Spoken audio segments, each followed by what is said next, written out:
2025 was an amazing year in gaming, and it was also an amazing year for my channel. Hitting 10,000 subscribers only ever sounded like a faraway, unreachable goal, but thanks to you and the games I played this year, I managed not just to reach it, but also surpass it.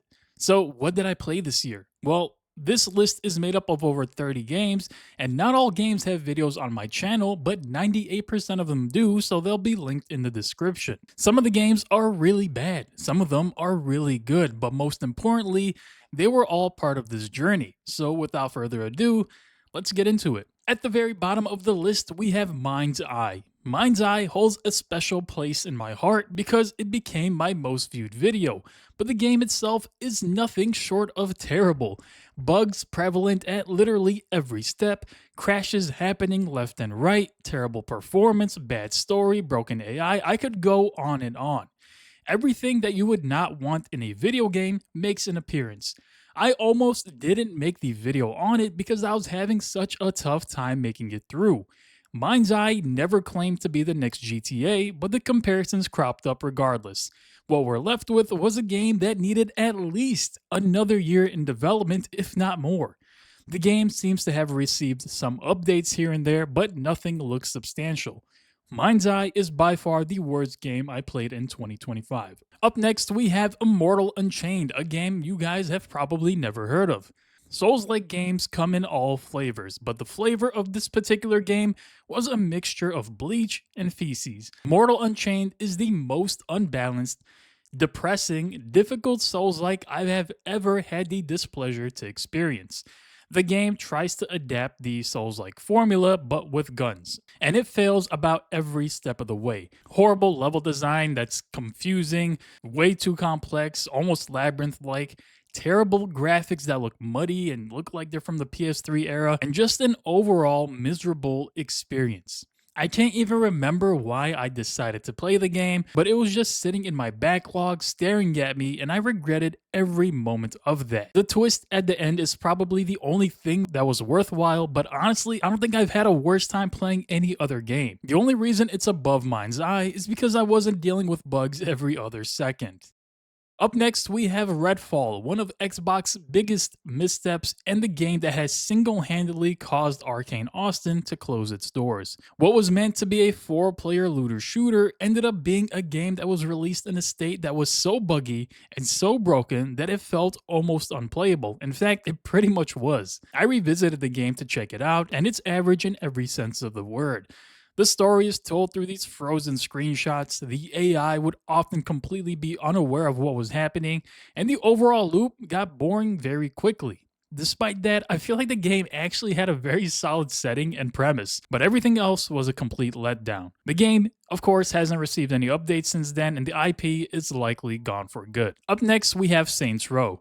The Saints Row reboot, which is written for the modern audience. Longtime fans probably had high hopes for the reboot, up until the first trailer was released. The game continues its quirky and non-serious tone, but it doesn't do anything special, like literally at all. Okay, actually the character creator is pretty solid, but other than that, the game is just bad. AI issues, performance issues, a terrible, nonsensical story, bad mission design that gets quickly repetitive, and a boring and bland city. It just goes on and on. I'm not sure what the future of this franchise will be since the IP is up in the air, but I truly hope if there is another Saints Row game, that it's done correctly. Up next, we have Skull and Bones, Ubisoft's attempt at a pirate adventure. If I'm not mistaken, this game has now gone free to play, so you can try it if you want. Either way, the game itself wasn't the worst. Some of the ship fighting mechanics were cool and the water looked decent, but everything else about the game really didn't do much for me. This single player experience was long and grindy, the UI was confusing,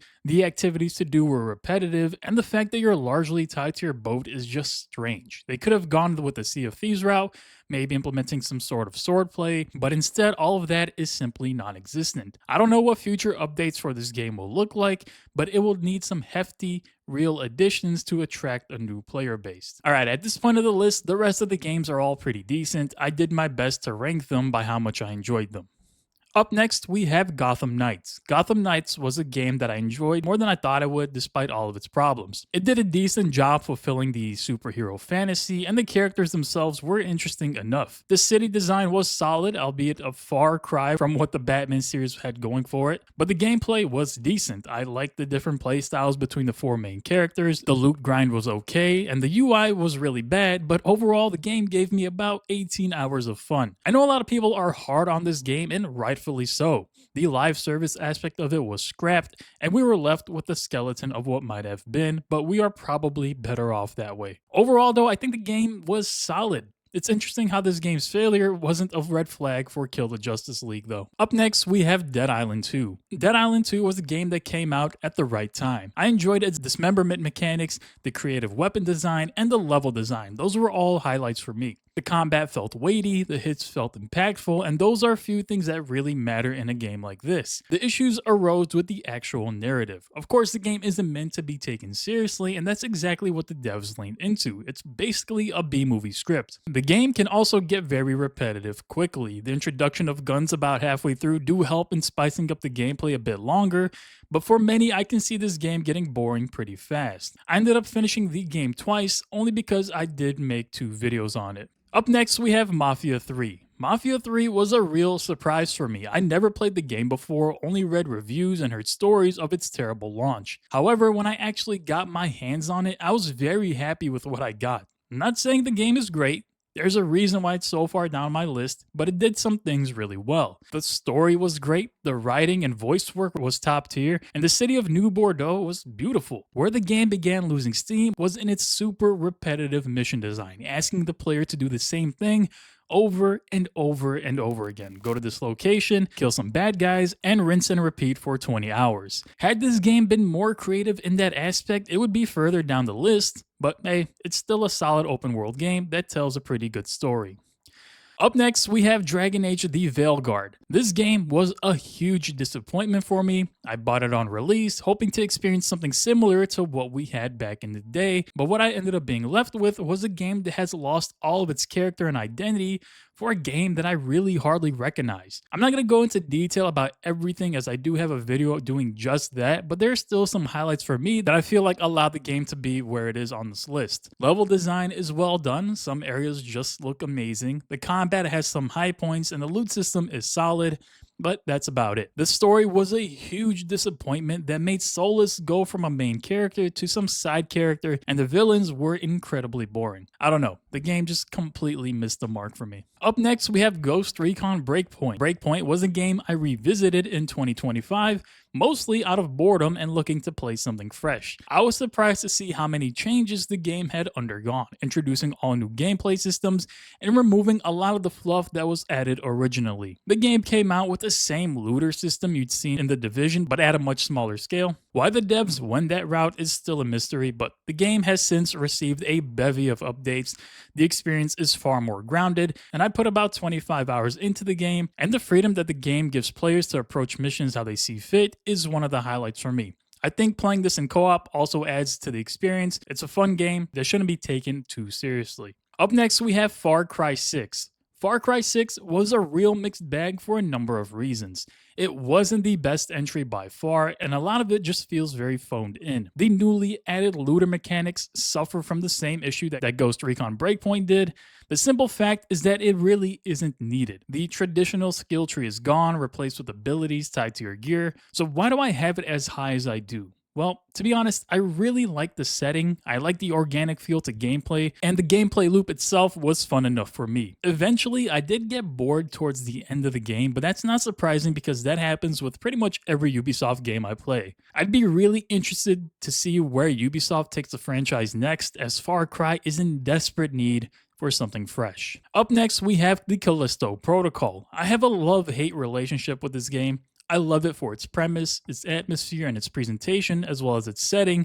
All of that is really top tier. Where things get shaky is the actual gameplay, which unfortunately matters quite a lot. The problems start to mount with its horrible melee system that makes you feel like you're boxing Mike Tyson for some reason, the claustrophobic camera that fights with you in tight quarters, and its unfortunately very predictable story. I still like the game quite a lot, hence why it's so high on the list, but every time I play it, I just get sad because of what could have been. It's basically Dead Space, but it does almost everything worse than Dead Space. Up next, we have Watch Dogs Legion. This entry is both good and bad for numerous reasons. It's good because Ubisoft attempted something completely unique. Every person you see in the city is a potentially playable character that you can recruit. That mechanic alone is very interesting. The city of London is also really well designed, lending itself to the emergent gameplay that all Ubisoft titles have. The approach to mission design is also well done, allowing for all sorts of different ways to creatively complete your objective. Where the problems begin to crop up is in its narrative. It suffers greatly from not having a single main character. It all just feels so disconnected. What made the first Watch Dogs shine so much for me was playing as Aiden and working through his personal story. Not having that just made me really disinterested. The franchise has now been dormant for a while, but I have a feeling we have not seen the last of the Watch Dogs series. Up next, we have Star Wars Outlaws. It seems like we're in some sort of Ubisoft universe right now on this list, but we're almost out of it. Outlaws is a decent game. It does some things well, like its world design. It attempts to introduce systems such as the factions' reputations, but that kind of falls flat on its face in my opinion, as there are no real consequences to pissing off one faction or another. Kay is not a character that has much depth. Her backstory and personal story aren't expanded on as much as they needed to be. It's not all bad though. The skill system is really well done and a high point for me. Mainly how you go about unlocking the abilities was really fun, and the gameplay is more or less an Assassin's Creed in space. The gunplay is also super solid, to no one's surprise since the game comes from the Division devs. I really wish they leaned more heavily into that, but all in all, it's a solid game that does things both good and bad. It hasn't received many updates in 2025, and I'm not sure it'll be getting anything in 2026, so it's probably safe to say that Ubisoft has moved on. Up next, we have Dying Light 2. Dying Light 2 attempts to expand on the existing formula, opening up the map in a big way, more districts, more points of interest, and just more things to do. The crafting system is overhauled, the gear system allows for build variety and customization. It takes the foundation that the first game laid and pretty much builds a skyscraper on it. The problem is that it loses some of the soul that made the first game so good. The story, in my opinion, is terrible, and the writing is just as bad. Aiden is just not interesting to me. The game, however, has received many updates, most of which attempted to bring back fans from the original Dying Light by adding in graphics options that make it look more like the first game. There's also been a slew of additions that I simply cannot cover in this video. All in all, Dying Light 2 is now a solid game that has only continued to get better over time. Up next, we have Lords of the Fallen. I have it this high on the list due to the fact that the developers have continued to build and update this game thoroughly. The most recent update, 2.0, really overhauled the game and now it's in its most complete state. It's a very solid Souls-like with some solid combat mechanics and good boss design. The level design itself can get pretty confusing. The art is also very good, it's unique and depressing, and that's kind of what drew me to the game. I don't have too much else to say about this one. I enjoyed it for what it is. A sequel has already been announced, so it'll be very interesting to see what that will look like. Up next, we have Watch Dogs 1. The first Watch Dogs is probably my favorite of the bunch. The game introduced the idea of a city being interactive in ways that no other game has ever done before. Aiden's story of vengeance is engaging, and I liked his stoic nature, not overly charismatic or overly emotional. The open world is very solid. Chicago is a great playground to play in, and the ability to interact with so many different aspects of it is just great. My personal favorite was making a train start moving while I was making my escape. Honestly, it's a really solid game and one that I thoroughly enjoyed from start to finish, and I'd recommend it to anyone looking for a good single player experience. Up next, we have Assassin's Creed Shadows. The latest entry definitely caused some controversy for its selection of characters, but there are some things about this game that I did enjoy quite a lot. Japan as a setting looks beautiful, and as always, Ubisoft nails the world design. I like the stealth mechanics as well, bringing back some aspects that were previously taken away, and as far as parkour goes, it's not as good as some of the series' older titles, but it's better than anything we've gotten through the Mythology series. The combat is as good as it's ever been, really leveling up the foundation that Valhalla had placed and refining it in really every way, providing what I think is the smoothest combat experience this series has ever seen. They also stripped away a lot of the bloat that players complained about in Valhalla, leaving us with a game that's more refined and that's sorely needed. The dual main character thing isn't something I really enjoyed in this game, and Yasuke's playstyle wasn't particularly fitting of an Assassin's Creed game, but overall, it's a good game that did what it needed to do. Up next, we have Metro Exodus, one of my personal favorites. That's why it's so high on this list. The immersive gameplay, the sound design, the animations, level design, all of it helps in crafting a game that is really one of a kind. It takes the existing formula and expands on it by placing Artyom in these semi-open world areas filled with secrets, side missions, and rewards to find. It doesn't overstep. Despite being bigger, it never tries to pad its runtime. The main story is engaging, though some questionable design decisions do exist in the morale system. The gunplay is solid, and weapon mechanics help with the immersion. The game falters a bit with its AI, they honestly just seem pretty dumb more often than not. However, the game overall is very solid and my favorite entry in the Metro series. Now we're making it in my top 10 games. Up next, we have Warhammer 40k Space Marine 2. I loved the campaign in this game. It's epic, it's cinematic, it's intense. The level and world design is beautiful, and the game impresses in literally every aspect. When the game launched, it was pretty light on content, but that's since been expanded on quite a bit since its 2.0 release update, adding in a wave-based mode and new weapons and operations. It falters a bit in its PvP mode, lackluster maps and game modes led to a dissatisfied player base, and even to this day, that still seems to be a problem. The game, however, in every other aspect is very good, and I thoroughly enjoyed my time with it. Up next, we have Mandragora Whispers of the Witch Tree. This is a game that took me by complete surprise because I never even heard of it before playing it. It's a 3D Souls-like side-scroller that really impressed me in a number of ways. Graphically, it's impressive, the art style is great, it's unique. However, what I really liked was the build crafting with these large skill trees. The game gives you the option between a number of starting classes that you're never tied down to. There are a ton of weapons and gear sets that also help in keeping things fresh. The combat is solid enough and it gets the job done. The game will give you about 30 hours of playtime, and in my opinion, it's very well worth the price.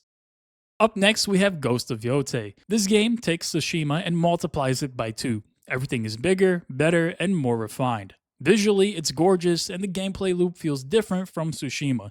You feel less railroaded onto the story and more free to go and explore anything and everything from side missions, activities, and tales. The game follows Atsu on her quest for vengeance after her family was murdered. The setting of feudal Japan is fun to explore, and there's no shortage of things to do. Completing this game fully is a huge time sink, and thankfully it's one that's pretty fun. Up next, we have Monster Hunter Wilds. This is the last game of the year I played, and thankfully I found it to be really good. This game is divisive among the Monster Hunter community, as it strips away core mechanics like hunting for monsters progressively, and instead leading you straight to them. It's faster and more streamlined in every way, which can be hit or miss depending on the type of gamer you are. I like the refined approach and made my way through the story with ease, and that's one of the problems, the difficulty. Capcom has tried to mitigate this by adding higher tier monsters for the endgame, and it seems like to have worked based on player feedback.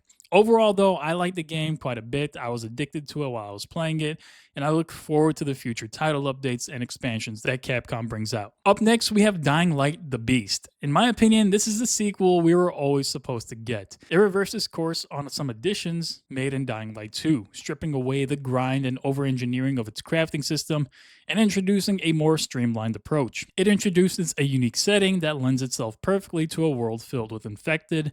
The night is scary once again, which was one of the biggest complaints stemming from Dying Light 2. Crane is also back once again and plays his role just as well as he did in the first one. The combat and dismemberment is as good as the series has ever been, and Crane's new abilities that are tied to his mutations are a great addition. The redesigned skill system is a bit unneeded, but it does take away the grind of previous games. Overall, Dying Light: The Beast is one of my favorite games of 2025, and potentially my favorite in the Dying Light series. Up next, we have Assassin's Creed Origins. Why isn't Assassin's Creed game so high on this list? Honestly, I just love AC Origins. I love its setting, its world design. I found Bayek to be a really good main character. His quest for vengeance is thrilling, and how it all comes together was something that I really liked. The combat is okay. It's the first game in the redesigned series, so it doesn't do anything special. Stealth is also solid enough, and parkour is, well, fine, I guess. Despite all that, what kept me going was the world itself. I loved ancient Egypt as a setting, and exploring it never felt overwhelming, something that unfortunately this series becomes in later titles. It's not the first time I played through the game, and when I replay a game, there's usually a good reason for it. For me, AC Origins is one of the best in the series, and one of my favorite games that I played in 2025. Up next, we have Tainted Grail: The Fall of Avalon. This game was also a surprise. It's drawn many comparisons to Skyrim, and rightfully so. It does so many things well. The skill system is great, where certain abilities level the more you use them. The quest design is solid and interesting. There are many secrets hiding in every crevice of the map. Your choices affect outcomes, who lives, who dies. The world is engaging. It's an original setting that builds on Arthurian mythology. Combat changes based on your playstyle. You're not locked into a single archetype, and you can easily switch between someone who wields magic to wielding a two-handed sword and everything in between. The game is just chock full of content, and I love the game for what it is. A dark fantasy RPG that lets you play however you want. Up next, we have Spider-Man 2. While not a series redefining sequel, I feel like it improved on the original in ways that were needed. The web swinging saw an upgrade, the city is more lively and engaging, the graphics are beautiful with ray tracing, and there are a wide variety of side activities to do. The story is also solid, introducing villains like Sandman, Kraven, Lizard, and more. Kraven is a bit of a controversial villain, mainly because he doesn't really have the star power that other villains carry. Regardless, I enjoyed the dual character story, switching between the two seamlessly and their different playstyles along with their abilities. I'm very excited to see how the game evolves in the next chapter because I can't see Insomniac making another incremental upgrade. The third title really needs to introduce some new mechanics and systems that we haven't seen before in the series. Up next, we have Alan Wake 2. Alan Wake 2 was genuinely terrifying, and it's no secret that I don't do well with scary games. I can watch horror movies all day long and not blink, but there's something different when I'm in control. That said, Alan Wake 2 does so many things really well. World design, level design, story, writing, and everything in between. I will say that there isn't a huge amount of depth to combat, but it's not the combat that makes the game as good as it is. It's how the story unfolds, slowly peeling back more and more and revealing what's actually taking place. Saga is a great character, and her mind place mechanic was also really well done, allowing you to freely review and interact with what has taken place. Alan Wake 2 was a game that had trouble getting funded, but I'm glad it did, as it became one of my favorite games that I played in 2025. Up next, we have Black Myth Wukong, an epic journey that I didn't play through just once, but twice. A long adventure that I thoroughly enjoyed. What makes the game great to me is twofold. Firstly, the impressive and unique boss designs that present a satisfying challenge. The game isn't easy. It asks for your patience, and it asks you to take a step back and learn when the fights start seeming impossible. Going in headstrong into fights will only ever lead to your demise. The world design is fantastic in ways I never expected. It follows the same logic of the Soul series. It's very obtuse in its directions and side quests. There are so many hidden paths and areas that also have their own bosses and characters within them. It's a large game that demands your time, but in the best way possible. It doesn't waste your time, and there's very little fluff to it. The moment-to-moment gameplay is engaging, and while there are a few downsides, none of them outweigh what makes the game as great as it is. I simply cannot wait for Game Science's next game. Up next and final on the list, we have Dragon's Dogma 2. If this list wasn't already controversial, then this will likely cause that spark. I love Dragon's Dogma 2. A lot. I really don't know why. It felt like the perfect adventure game to me and something I sorely needed. A large map that can be freely explored, secrets hidden around every corner, explorable dungeons with treasures, and so on. My favorite thing about the game was the emergent gameplay. There's really no limit to what can happen at any given time. A griffin can land and start an epic fight. Ogres throw boulders and cause all sorts of chaos, and so much more. Those are just tiny examples, but it's the unscripted moments in this game that kept me coming back for more and more. It's a playground that offers so much freedom, and I would veer so far off the main quest that I would often forget what I was supposed to be doing. To me, it's a game that I can just get lost in over and over again. There's just so many high points that the lackluster narrative barely affected my enjoyment. It's too bad that Capcom has all but abandoned the game, because to me, It's the best game I played in 2025. So that wraps up my list. Consider sharing yours in the comments below. I would love to know what you guys were playing and what you enjoyed. Also, let me know what you guys think of my list. Don't worry, I can handle the criticism. Thank you guys for watching, and maybe consider subscribing.